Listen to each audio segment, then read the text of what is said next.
우리는 우리의 인식의 형태들이 직관에서 또는 직관을 통해 결합될 수 있다는 원리를 확립한 후, 이 결합이 어디에서 이루어지는지, 어떻게 이루어질 수 있는지, 그것이 완전히 새로운 형태로 이루어질 것인지 아니면 기존의 형태 중 하나가 나머지를 포함할 것인지 살펴보아야 한다.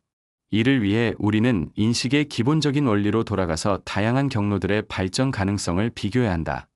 즉, 어떤 경로가 어떻게 직관으로 이끌 가능성이 더 큰지 알아봐야 한다. 감정적 경로에 대해서는 어느 정도 확인했다. 감정의 성장, 정화, 개인적인 요소에서의 해방은 초개인적인 인식과 직관으로 이어져야 한다. 하지만 지적 경로는 어떻게 직관에 이를 수 있을까? 우리는 지적으로 인식한다. 우리는 주관적으로 또는 객관적으로 인식한다. 주관적으로는 자아의 일부로, 객관적으로는 자아가 아닌 일부로 인식한다. 주관적이든 객관적이든 우리는 어떤 지식이 더 발전할 가능성이 큰지, 그중 어느 것이 직관으로 이어질 가능성이 더 큰지 살펴보아야 한다. 우선, 직관이란 무엇인가? 직관은 내면의 감각, 즉 의식으로 직접적으로 아는 것이다. 나는 내 고통을 즉각적으로 느낀다. 직관은 내가 다른 사람의 고통도 내 고통처럼 느낄 수 있게 해준다. 이렇게 직관은 본래 주관적 인식의 확장이다. 하지만 아마도 객관적 인식도 직관적으로 확장될 수 있을 것이다. 우리는 객관적 인식의 본질을 살펴보아야 한다. 우리의 주관적 지식은 과학과 철학에 있다. 주관적 경험은 과학에서 항상 변하지 않는 것으로 간주되었고, 의심스러운 부분은 검증과 객관적 방법으로 확인되어야 했다. 과학은 세상을 객관적 현상으로 연구했고, 나와 그 속성도 동일한 방식으로 객관적으로 연구하려 했다. 반면, 나를, 즉 내면에서 연구하는 작업도 동시에 이루어졌다. 그러나 이 연구는 그다지 중요한 의미를 부여받지 못했다. 주관적 인식의 한계, 즉 나의 한계는 엄격하게 제한적이고 고정적이며 불변하는 것으로 여겨졌다. 객관적 지식만이 확장의 가능성을 인정받았다. 우리는 여기서 오류가 있는지 살펴봐야 한다. 정말로 객관적 지식의 확장이 가능한지, 주관적 지식이 정말로 제한적인지. 과학, 즉 객관적 지식은 발전하면서 어디에서나 장애물에 부딪힌다. 과학은 현상들을 연구한다. 하지만 과학이 원인의 연구로 넘어가려고 할 때 그것은 자신이 알지 못하는 벽을 마주하게 되고, 그 벽은 과학에게는 알 수 없는 것이다. 문제는 이 알 수 없는 것이 완전히 알 수 없는 것인지, 아니면 과학의 객관적 방법으로는 알 수 없는 것인지를 묻는 것이다. 현재 상황은 이렇다. 모든 과학 분야에서 알려지지 않은 사실들의 양은 빠르게 증가하고 있고, 알려지지 않은 것이 알려진 것 또는 알려진 것으로 받아들여진 것을 삼킬 위험이 있다. 특히 최근의 과학 발전은 알려지지 않은 것들의 빠른 성장으로 정의할 수 있다. 물론 이전에도 알려지지 않은 것은 지금만큼 적지 않았지만, 그때는 그것이 그렇게 뚜렷이 의식되지 않았다. 그 당시 과학은 자신이 무엇을 모르는지 알지 못했다. 이제는 점점 더 그것을 인식하고 있으며, 점점 더 자신의 조건성을 알아가고 있다. 조금만 더 지나면 각 과학 분야에서 그 분야가 모르는 것이 알고 있는 것보다 더 많아지게 될 것이다. 과학은 각 분야에서 자신의 기초를 부정하기 시작하고 있다. 조금만 더 지나면 과학 전체가 자신에게 이렇게 물을 것이다. 나는 어디에 있는가? 각각의 개별 과학이 알고 있는 것과 그 모든 과학들이 함께 알고 있는 것에서 일반적인 결론을 이끌어내려 했던 실증주의 철학은 이제 과학들이 모르는 것에서 결론을 이끌어내야 한다고 느낄 것이다. 그때 세계는 거대한 진흙 다리도 없이 공중에 떠있는 불분명한 몸체를 마주하게 될 것이다. 이상주의 철학은 오래전부터 이 다리 없는 거인을 보고 있었지만, 문명화된 인간의 대부분은 실증주의의 최면에 걸려 이 다리가 있다고 믿고 있다. 이 환상은 곧 깨질 것이다. 실증적 지식이 자신의 부하이자 종처럼 자랑스럽게 지칭하는 수학은 사실상 실증주의를 부정하고 이상주의를 주장한다. 수학은 단지 오해로 실증 과학의 범주에 들어갔으며, 내가 이후에 증명할 것처럼 수학이 실증주의에 대항하는 주요 도구가 될 것이다. 여기서 내가 말하는 실증주의는 칸트와 반대로 현상의 연구가 사물 자체에 가까워지게 한다고 주장하는 시스템을 의미한다. 즉, 현상을 연구하는 길을 통해 원인에 대한 이해에 이를 수 있다고 주장하는 시스템 말이다. 일반적인 실증적 시각은 삶의 숨겨진 면의 존재를 부정한다. 즉, 실증주의자는 이 숨겨진 면이 점차 우리에게 드러나고 있다고 보며, 과학의 진보는 숨겨진 것을 점진적으로 드러내는 것이라고 생각한다. 실증주의자들은 말한다. 이것은 아직 알려지지 않았다. 하지만 이것은 곧 알려질 것이다. 과학은 지금까지 걸어온 길을 계속 걸어가며 이것도 밝혀낼 것이다. 500년 전 유럽에서는 아메리카 대륙의 존재를 몰랐고 50년 전에는 세균의 존재를 몰랐으며 10년 전에는 방사능의 존재를 몰랐다. 하지만 아메리카, 세균, 방사능은 이제 다 알려졌다. 똑같은 방법, 똑같은 방식으로, 그리고 오직 그 방법만으로 앞으로 밝혀지지 않은 모든 것이 밝혀질 것이다. 기계는 더욱 정교해지고 방법과 기법, 관찰은 더 세밀해지고 있다. 100년 전에 우리가 상상할 수 없었던 것들은 이제 공공연한 사실로 알려지고 있다. 만약 무엇인가를 알 수 있다면 그것은 바로 이런 방법으로 알려질 것이다. 하지만 이러한 주장들에는 깊은 오해가 깔려 있다. 실증주의의 주장은 과학이 모든 방향으로 고르게 발전한다고 가정할 때만 맞을 것이다. 과학에 닫혀있고 봉인된 문들이 없다면, 그리고 중요한 많은 질문들이 예전처럼 여전히 미스터리로 남아있지 않았다면 이 주장은 맞을 수 있다. 하지만 우리는 전혀 다른 상황을 보고 있다. 우리는 과학이 거대한 분야들에 대해 닫혀있고 그 분야들에는 결코 접근하지 않았으며 무엇보다도 그 분야들로 향하는 어떤 한 걸음도 내디디지 않았다는 것을 본다. 과학이 결코 다가가지 않은, 그리고 현재의 과학자가 그의 지식을 다 갖추고 있더라도 그를 원시인이나 4살짜리 어린아이처럼 무력하게 만드는 질문들이 많다. 그런 질문들이 바로 삶과 죽음, 시간과 공간의 문제, 의식의 비밀 등과 같은 것이다. 우리는 모두 이것을 알고 있으며 우리가 할 수 있는 유일한 일은 이런 질문들이 존재한다는 사실을 생각하지 않으려고 노력하고 잊으려는 것이다. 보통 우리는 그렇게 한다. 하지만 그것이 질문들을 없애지는 않는다. 그것들은 계속 존재하며 우리는 언제든지 그것들에 접근하여 우리의 과학적 방법이 그것들에 대해 얼마나 효과가 있는지 시험할 수 있다. 그리고 그 시도마다 우리는 우리의 과학적 방법이 이 질문들에 대해서는 쓸모없다는 것을 보게 된다. 우리는 이 방법을 사용해서 먼 별들의 화학적 구성을 알 수 있고 눈에 보이지 않는 인간의 뼈를 사진으로 찍을 수 있으며 전기적 파동을 이용해 원거리에서 조정할 수 있는 부유하는 기르를 발명하여 한 번에 수백 명의 생명을 앗아갈 수 있지만 이 방법으로 우리는 옆에 앉아있는 사람이 지금 무엇을 생각하고 있는지 알 수 없다. 우리가 아무리 사람을 측정하고 사진을 찍고 그가 하는 말을 듣는다 해도 우리는 그 사람이 지금 어떤 생각을 하고 있는지 그가 스스로 말하지 않으면 결코 알 수 없다. 이것은 전혀 다른 방법이다. 정확한 과학의 방법이 적용되는 영역은 엄격하게 제한되어 있다. 이 영역은 객관적 세계이다. 주관적 세계에는 정확한 과학이 결코 들어가지 않았고 들어갈 수 없다. 객관적 지식이 주관적 지식에 의해 확장되는 것은 불가능하다.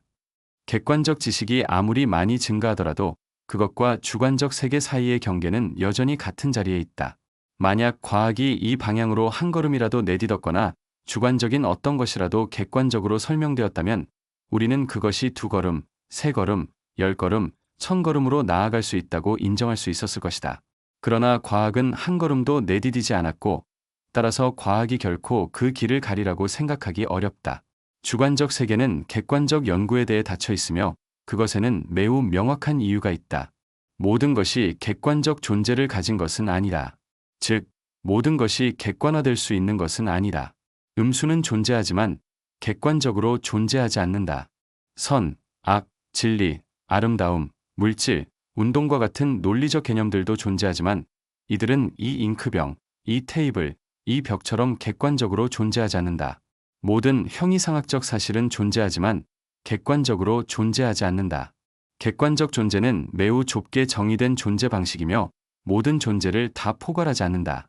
실증주의의 오류는 객관적으로 존재하는 것만을 진정 존재하는 것으로 인정하고 객관적이지 않은 존재는 존재하지 않는다고 부정하기 시작한 데 있다. 그렇다면 객관성이란 무엇인가? 우리는 이렇게 정의할 수 있다.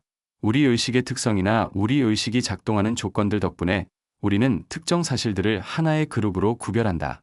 이 그룹의 사실들이 객관적 세계를 형성하며 과학의 연구 대상이 된다. 하지만 이 그룹이 존재하는 모든 것을 대표하는 것은 결코 아니다. 이 그룹 옆에 주관적인 그룹을 놓을 수 있다. 주관적 세계란 무엇인가? 우리가 직접적으로 느끼는 것, 내 치통은 나에게 주관적인 현상이다. 다른 사람의 치통은 나에게 단지 개념일 뿐이다.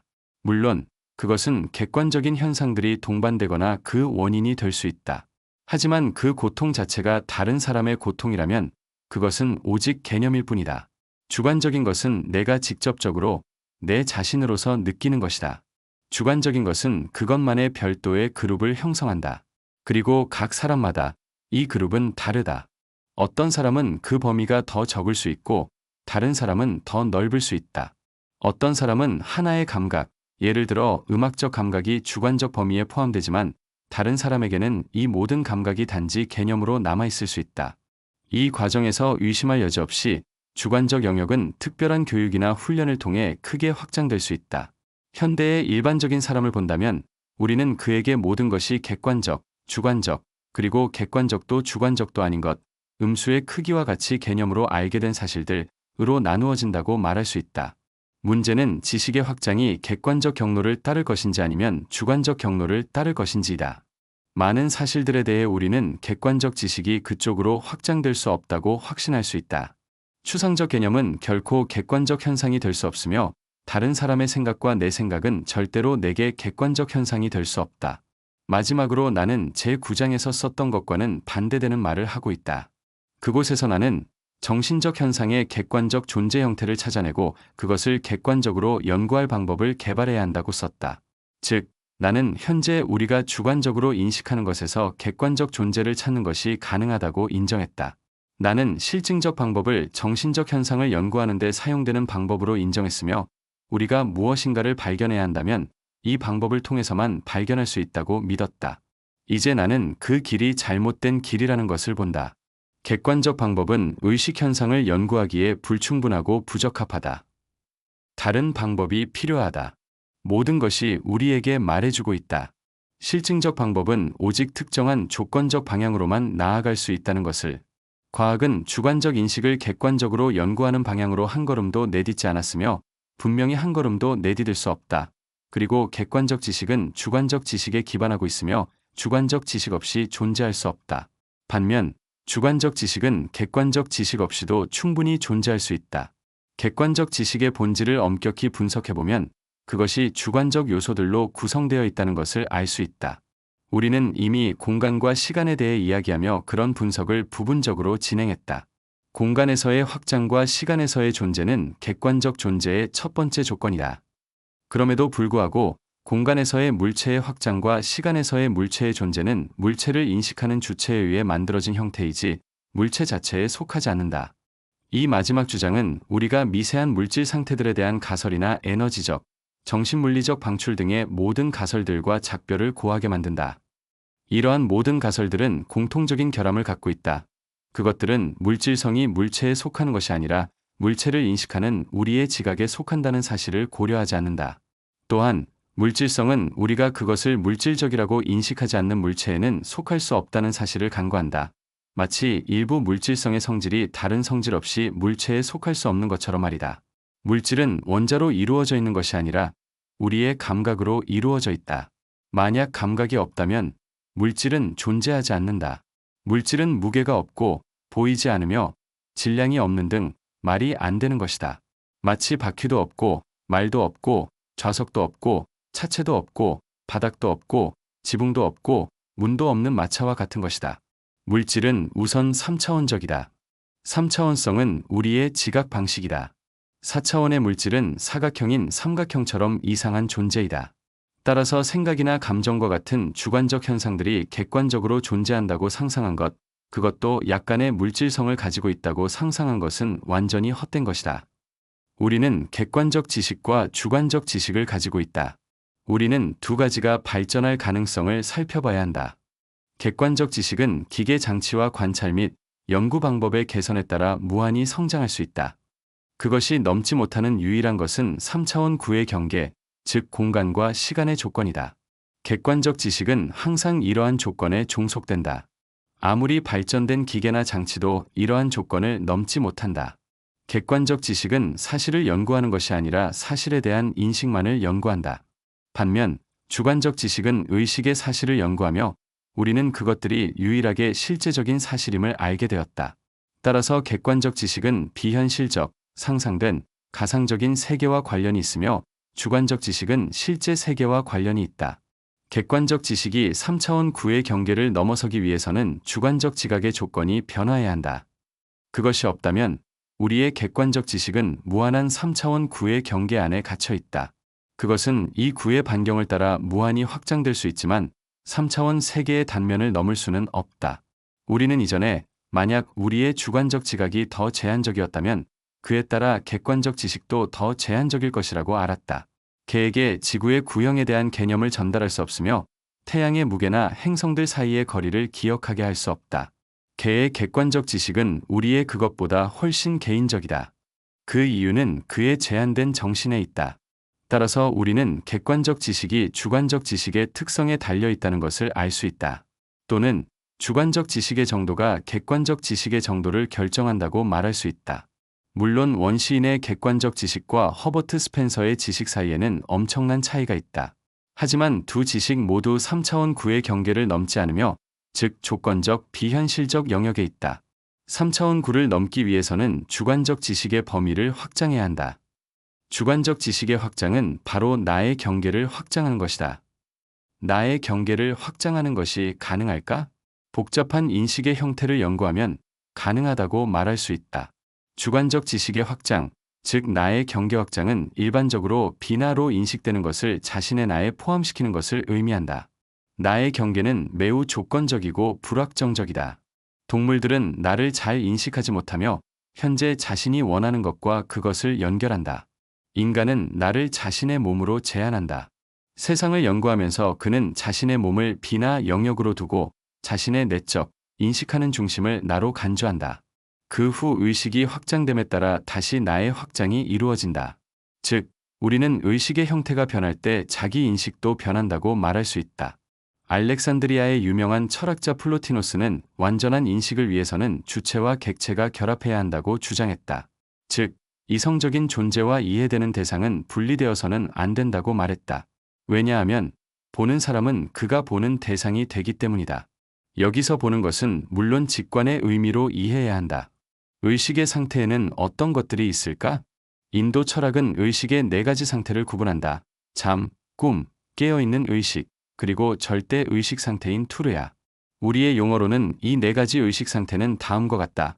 의식의 잠재적 상태, 즉 가능성 속의 의식, 환상적 의식 상태, 즉 나와 비나의 구분이 없으며 자신이 만든 이미지가 객관화된 상태, 그 다음은 명확한 의식, 나와 비나의 구분 상태, 그리고 마침내 우리의 과학적 심리학에서는 매우 모호한 개념인 황홀경, 즉 의식의 4번째 상태. 조지 미드는 플로티노스의 저서 번역 서문에서 고대 인도의 아드바이타 베단타 학교의 스승인 상카라차르야의 용어와 플로티노스의 용어를 비교한다. 첫 번째 영적 상태는 황홀경이었다. 황홀경에서 의식은 깊은 잠에 빠졌고 깊은 잠에서 의식은 무의식으로 깨어났으나 여전히 내면의 세계, 꿈의 세계 안에 있었고 꿈에서 결국 깨어나 외부의 감각 세계로 나왔다. 황홀경은 플로티노스의 용어이다. 이것은 고대 인도인들의 투르야와 완전히 동일하다. 인도 철학자들과 플로티노스의 사상은 절대의식이 여러 개의 광선이나 불꽃으로 나뉘어 잠들듯이 자신의 잠재력으로 변하며 그 잠재력은 무수히 반복되어 의식의 무한한 가능성을 만들어낸다고 말한다. 이 상태에서 광선들이 모여 주관적 의식인 꿈에 반영된 의식을 생성한다. 그 후 의식은 깨어나 감각기관과 인식장치가 구축한 현상 세계에 둘러싸여 있으며 주관적인 것과 객관적인 것을 구분하고 세계를 나와 비나로 나누며 자신의 이미지를 현실과 구별한다. 그것은 현상적인 객관적 세계를 현실로 인식하고 꿈을 비현실적이고 상상적, 추상적, 주관적인 것으로 간주하며 주관적 세계 전체를 비현실적이라고 여긴다. 의식은 감각기관을 통해 구축된 세계 너머의 진정한 것에 대한 모호한 인식을 꿈과 같은 것으로 혼동하며 현실은 현상만이라고 간주한다. 그 후 다양한 경로를 통해 각 불꽃이나 각 광선에 내재된 가능성이 실현되기 시작한다. 즉, 각 개별 의식은 절대적인 것에 점점 더 가까워지게 된다. 현상들의 비현실성과 그 너머에 존재하는 현실에 대해 점차 확신을 얻으면서 의식은 현상의 미혹에서 벗어나 모든 현상적 세계도 본질적으로 주관적이라는 것을 보고 진정한 현실은 더 깊은 곳에 있다는 것을 알게 된다. 그때 의식 속에서 현실에 대한 모든 개념이 완전히 뒤바뀐다. 이전에 현실이라고 여겨졌던 것이 비현실적이 되며 비현실적이라고 여겨졌던 것이 현실이 된다. 의식은 절대 의식의 상태로 전환되거나 그 상태로 돌아가게 된다. 절대 의식 상태로의 전환은 바로 신성과의 합일, 하나님의 관찰, 천국의 왕국의 감각, 열반으로의 전환이다. 이 모든 표현은 신비주의 종교들이 의식의 확장이라는 심리적 사실을 전달하는 표현이며 그 확장은 의식이 모든 것을 자신 안으로 흡수하는 정도에 도달한다. 리드비터는 더 높은 차원에 대한 몇 가지 노트, 열반이라는 글에서 다음과 같이 썼다. 에드윈 아놀드 경은 개별적인 방울들이 빛나는 바다 속으로 합쳐지는 행복한 상태에 대해 썼다. 하지만 이 놀라운 경험을 직접 겪은 사람은 알 것이다. 어쩌면 모순적으로 들릴 수 있지만 그 감각은 사실 에드윈 아놀드 경이 말한 것과 완전히 반대인 감각임을, 그보다 훨씬 더 가까운 것은 바다가 방울 속으로 흘러드는 감각이라고 설명할 수 있다. 이 의식은 바다처럼 넓고 모든 곳에 중심이 있고 어디에도 경계가 없는 것이다. 그러나 이 의식에 도달한 사람에게는 의식이 너무 확장되어 그것이 모든 것을 흡수할 수 있을 것 같은 느낌을 주며 그것이 다른 무엇에 빠져들기보다는 자신의 경계를 확장한 것처럼 느껴진다. 이때 의식은 결코 사라지지 않고 소멸하거나 꺼지지 않는다. 의식이 사라지는 것처럼 느껴지지만 실제로는 그것이 단지 형태를 바꾸고 우리의 형태와 유사하지 않게 변하며 그 존재를 확인할 방법을 잃어버리게 된다. 우리는 그것이 사라진다고 확정할 만한 자료가 없다. 그것이 우리 가능한 관찰 영역을 벗어나려면 조금만 변화하면 된다. 객관적 세계에서는 방울이 바다에 합쳐지면 방울은 사라지고 바다가 그것을 흡수한다. 하지만 실제 세계, 즉 주관적 세계에서는 다른 차원의 법칙이 존재하고 작용한다. 의식의 방울은 의식의 바다와 합쳐지면서 그것을 인식하지만 그 자체는 사라지지 않는다. 따라서 확실히 바다는 방울에 의해 흡수된다. 플라쿠스에게 보내는 편지에서 플로티누스는 나의 확장이라는 아이디어를 바탕으로 한 심리학과 인식이론을 설명하고 있다. 외부의 대상은 우리에게 단지 환상으로 나타난다. 따라서 우리는 그에 대해 지식보다는 의견을 가진다. 현상 세계에서의 차이점은 평범한 사람들과 실용적인 사람들에게만 중요하다. 우리의 질문은 그 환상 뒤에 있는 이상적인 현실에 관한 것이다. 어떻게 해서 정신은 아이디어들을 인식하는가? 그것들은 우리 밖에 존재하는가? 그리고 이성은 감각처럼 외부의 대상들과 상호작용하는가? 그럴 경우 우리의 인식이 틀림없다고 우리가 어떤 확신을 가질 수 있는가? 그때 인식된 대상은 인식하는 정신과는 다른 것이 될 것이다. 우리는 현실이 아닌 형상만을 가질 것이다. 그러나 정신이 이상적 진리를 있는 그대로 인식할 수 없다는 것과 이성의 세계에 대해 확실한 지식과 진리를 가질 수 없다는 것을 잠깐이라도 믿는 것은 기괴한 일일 것이다. 이것은 진리의 영역이 우리 외부에 있는 것처럼 연구될 수밖에 없고 따라서 불완전하게 인식될 수밖에 없다는 결론으로 이어진다. 그것은 우리 내부에 있다. 이 영역에서는 관찰되는 대상과 그것을 관찰하는 주체가 동일하다. 두 가지 모두 사유이다. 주체는 자신과 다른 대상을 인식할 수 없다. 아이디어의 세계는 우리의 이성 내부에 존재한다. 그래서 진리는 외부 대상의 인식과 그 대상 자체가 일치하는 것이 아니라 이성과 자기 자신이 일치하는 것이다. 따라서 의식은 신뢰의 유일한 기초이다. 이성은 자기 자신의 증인이다. 그보다 더 높은 것은 이성이 자기 안에서 그 근원을 보고 그보다 더 낮은 것 또한 자기 안에서 본다. 인식에는 세 가지 단계가 있다. 의견, 지식, 계몽. 첫 번째의 도구는 감각이다. 두 번째는 변증법이다. 세 번째는 직관이다. 나는 이성을 직관에 복종시킨다. 이것은 인식의 절대적 진리로 인식하는 이성과 인식되는 대상이 일치하는 것에 기초한다. 모든 존재의 차원에서 방출되는 에너지가 있다. 그것은 불가해한 하나로부터 나오는 외부로의 방출이다. 그 후 다시 반향하는 힘이 모든 것을 위로 끌어당기고 안으로, 중심으로 다시 빨아들인다. 모든 것이 거기에서 나왔던 곳으로. 지혜로운 사람은 자신 안에 선의 아이디어를 인식한다. 그리고 그는 이 아이디어를 자신의 영혼의 성스러운 곳으로 물러가면서 발전시킨다. 어떻게 영혼이 아름다움을 자기 안에 품고 있는지 이해하지 못하는 사람은 그것을 외부에서 찾으려 한다. 하지만 사실 그가 추구해야 할 목표는 외부를 단순화시키는 것이다. 그리고 자신의 존재를 확장시키면서 외부의 다채로움으로 향하는 대신 그것을 떠나 하나로 나아가야 하고, 그렇게 해서 존재의 신성한 원천으로 나아가야 한다. 그 원천은 바로 우리 안에서 솟아오르고 있다. 너는 어떻게 우리가 무한을 알 수 있을지 묻고 있다. 나는 대답할 것이다. 이성으로는 알 수 없다고. 이성의 의무는 구분하고 경계를 설정하는 것이다. 그러므로 무한은 그 객체들의 범주 안에 놓일 수 없다. 너는 무한을 오직 이성보다 더 높은 능력으로 인식할 수 있다. 그 능력은 내가 한정적인 존재가 아닌 상태에 이를 때, 신성한 본질이 내 안으로 들어올 때만 가능하다. 그것이 바로 황홀경이다. 그것은 내 이성적 의식에서 벗어난 해방이다. 그것과 같은 것이 비로소 그것과 같을 수 있다. 그리고 내가 그렇게 한정적 존재가 아닌 상태가 되면 무한과 하나가 된다. 너의 영혼을 가장 단순한 나로, 신성한 본질로 이끌어가면 그 일치를 실현하게 된다. 그것은 동일성이다. 하지만 이 고양된 상태는 지속될 수 없다. 우리는 그 신체와 세계의 경계를 넘어서는 상승을 때때로만 즐길 수 있다.